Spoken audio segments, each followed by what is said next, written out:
Robbing kim? Robbim Alloh. Dining qaysi? Dinim Islom. Payg'ambaring kim?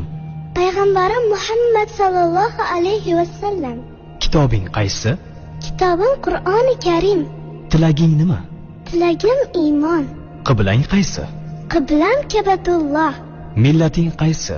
Ibrohim Halilulloh millatidanman. Kimning mazhabidansan? Imom Azam Abu Hanifa mazhabi. Do'stlaring kim? Do'stlarim chahor yorlar. Ular kimlar? Abu Bakr Siddiq, Hazrati Umar, Hazrati Usmon, Hazrati Alidir. Qachondan beri musulmonsan? Al-Misoqdan beri. Al-Misoq nima? Alloh taolo ruhimizni yaratib, ulardan va'da olgan kun. E'tiqoding qaysi? Ahli sunna val jamoa e'tiqodi. Kimni yaxshi ko'rasan? Alloh taoloni. Undan keyinchi? Payg'ambarimiz Muhammad alayhissalomni. Undan keyinchi?